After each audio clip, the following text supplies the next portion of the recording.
अस्सलाम वालेकुम। पाकिस्तान में इस वक्त सर्दी की शिद्दत में तो काफ़ी इजाफा हो गया है, लेकिन जो सियासी सूरत हाल है उसमें दर्जा हरारत काफ़ी गर्म होता नजर आ रहा है। वजह उसकी क्या है? वजह उसकी ये है कि इमरान खान साहब के हवाले से एक तासुर बनाया जा रहा है नून लीग के मीडिया सेल की तरफ से, जिस तरह पुराने ज़माने में होता था ना, 2018-19 के ज़माने में जो पीटीआई के यूट्यूबर्स या जो पीटीआई का मीडिया सेल था उसकी तरफ उनको एक बयानिया दे दिया जाता था, पंच लाइन दे दी जाती थी, हैशटैग, और बस धड़ाधड़ शुरू हो जाते थे, उस पर वीलॉग्स शुरू हो जाते थे, उसके ऊपर ट्वीट्स शुरू हो जाती थी। बिल्कुल उसी तरह नून लीग का भी एक मीडिया सेल है, एक यूट्यूबर्स का पूरा ग्रोह है, और उनको पिछले कुछ अरसे के अंदर एक बयानिया दिया गया कि जनरल फैज हमीद के साथ साथ इमरान खान को भी फारिग कर दिया जाएगा। पहले तो एक समझने की आपको जरूरत है कि सियासतदान और एक सरकारी नौकर में बड़ा फर्क होता है। बुनियादी फर्क तो ये है जनाब।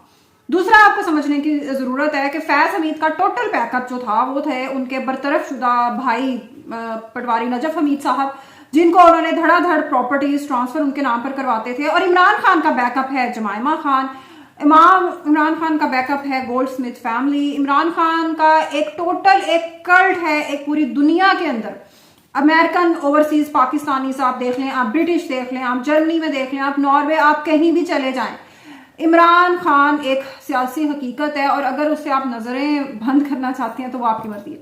यह हकीकत अच्छी है बुरी है ये आपकी अपनी मर्जी है, या आप जैसा इसको समझना चाहें, इंटरप्रेट करना चाहें वो कर सकते हैं, लेकिन हकीकत को आप झुठला नहीं सकते कि इमरान खान का एक सियासी असर रसूख मौजूद है। यही वजह है कि नून लीग की हुकूमत एक काफी अरसे से एक उसके बाद जो 24 नवंबर के वाकयात थे और फिर इमरान खान ने कहा कि जी अब तो सिविल नाफरमानी होगी, अब तो ये होगा, तो उसके बाद एक जो पीटीआई की लीडरशिप थी उनकी तरफ से धड़ाधड़ ये बयान दिलवाए गए कि नहीं नहीं हम तो नहीं चाहते, सिविल डिसोबीडियंस नहीं चाहते, ये कोई फरंगी मतलब राज नहीं है, ये कोई ब्रिटिश दौर नहीं चल रहा, यहाँ कोई कॉलोनी नहीं है जिसमें सिविल डिसोबीडियंस जैसी तहरीकें आप समझते हैं कि कामयाब की जा सकती हैं।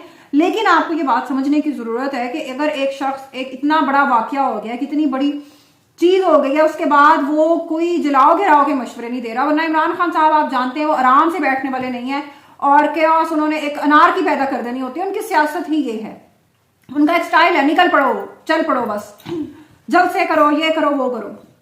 उसके बाद अगर वो सिर्फ बाइकआउट की बात कर रहे हैं जो आप जानते हैं कि प्रैक्टिकली बहुत ज्यादा वो कामयाब भी नहीं हो सकता, फिर भी आप इतना डरे हुए समझने की जरूरत है, बहुत ज्यादा समझने की जरूरत है। सियासत में इस वक्त जो लोग मौजूद हैं उनको ये बात समझने की जरूरत है कि जिस तरह अमेरिकन खासतौर पे जो प्रेसिडेंशियल इलेक्शन है वो पूरी दुनिया के लोगों की तकदीरों के फैसले करता आया है बड़े एक लंबे अरसे से। खासतौर पे हम लोग जो पाकिस्तानी हैं, हम तो अमेरिकन और जो ब्रिटिश हैं हम तो उनको माई बाप समझते हैं और हमारे मफादात असल में मुश्तरक हैं। मसला ये है तो हमारी जो फौज है उसके भी बहुत अच्छे ताल्लुकात हमेशा रहे हैं अमेरिकन के साथ और बरतानिया के साथ। तो आप खुद थोड़ा सा गौर कर लें कि ट्रंप ने अभी हल्फ नहीं उठाया, अभी इलेक्शन के नताइज का ऐलान सिर्फ हुआ है और कैसे दुनिया बदल रही है।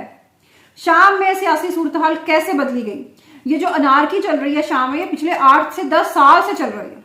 लेकिन आप देखें कैसे जो बाइडन ने ट्रंप के आने से पहले उसने कैसे हालात बदले।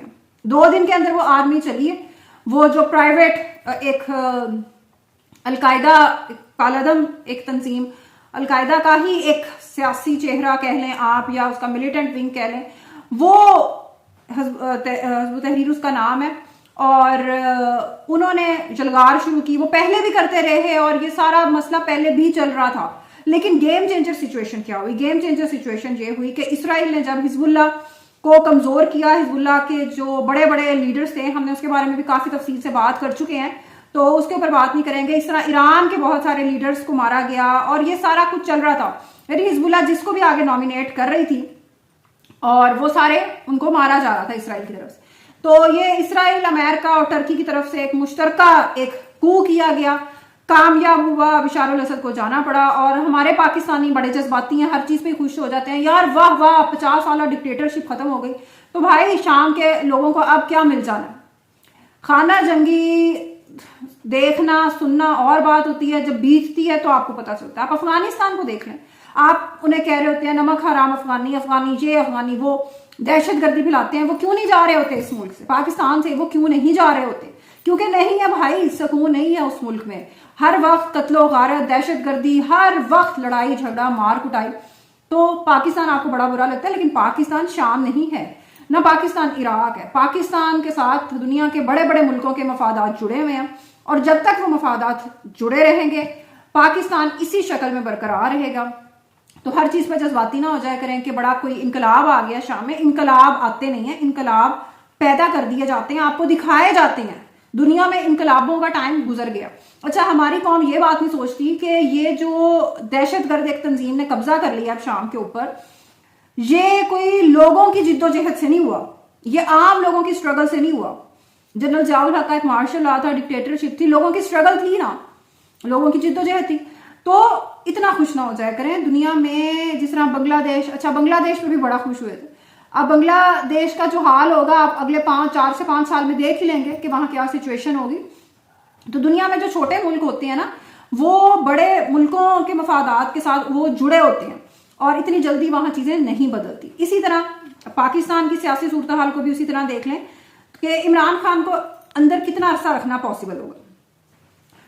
अगर तो ये चेंजेस इसी तरह चलती रही तो लग ये रहा है कि ज्यादा लंबा अरसा ये काम नहीं चलेगा। और ट्रंप के आने के बाद हमारी जो हुकूमत है पाकिस्तान की, वो भी थोड़ी परेशान थी, बहरहाल चल रहे हैं अभी। उसके बाद सुप्रीम कोर्ट ऑफ पाकिस्तान में कई डेवलपमेंट्स चल रही हैं। जस्टिस मंसूर अली शाह ने पिछले दिनों खत लिखा, और आप जानते हैं कि जिस तरह एक नाराज किस्म का एक बच्चा नहीं होता और वो अपनी नाराजगी शो करते रहते हैं, लेकिन देखें जो सरकारी नौकरी होती है उसमें कुर्सी हर एक को प्यारी होती है, इक़्तिदार हर एक को प्यारा होता है। और जब कोई शख्स चीफ जस्टिस बन जाए या चीफ ऑफ आर्मी स्टाफ बन जाए, और आप उससे ये तवक्को रखें कि जिस कानून के तहत उसको वहां लाया गया है वो वही कानून उड़ा के रखते, तो ये मतलब बहुत ज्यादा एक्सपेक्टेशंस हैं। इतनी ज्यादा उम्मीदें और तवक्कुआत मेरा ख्याल नहीं रखनी चाहिए थी जस्टिस मंसूर अली शाह साहब को जस्टिस अफरीदी के साथ। तो सुप्रीम कोर्ट ऑफ पाकिस्तान में भी सब अच्छा नहीं है, बहुत सारे केसेस मुकर्रर किए गए हैं समाअत के लिए 9 मई के, और पीटीआई के भी बहुत सारे केसेस हैं इमरान खान साहब के। लेकिन आपको ये देखने की जरूरत है कि इन बेंचेस में जो आईनी बेंचेस हैं जिन्होंने ये सारी चीजें देखनी है, उनमें जो लोग शामिल हैं वो कुछ भी they can interpret like anything, वो कुछ भी हल्का बनाकर पेश कर सकते हैं कानून को। तो इतना ज्यादा उसमें खुश होने की जरूरत नहीं है। हालात कोई मेजर टर्न तभी लेंगे जब बड़ी सियासी ताकतों को, जब दुनिया की बड़ी जो पावर्स हैं उनको जरूरत होगी पाकिस्तान में रजीम चेंज की। और ये कब होता है देखते हैं, लेकिन बज़ाहिर ऐसा लग रहा है कि इसमें तेजी आएगी। ट्रंप के आने के बाद जनवरी के अंदर हालात और वाकयात तेजी से तब्दील होना शुरू होंगे। जैसे आप जानते हैं कि बहुत ज्यादा तेजी से मिडल ईस्ट में भी पिछले कुछ अरसे में तब्दील हुए, चाहे वो ईरान है, शाम है, चाहे इसराइल है, कोई भी। तो उस हवाले से आपको देखने की जरूरत है। सिर्फ अगर पाकिस्तान की लोकल पॉलिटिक्स के हवाले से आप देखते रहेंगे तो शायद समझना मुमकिन ना हो। कमेंट सेक्शन में अपने फीडबैक से आपने हमें जरूर आगाह करना है, और इसके अलावा अगर आपके कोई सवाल हैं तो वो भी काइंडली जरूर छोड़िएगा। अल्लाह हाफिज।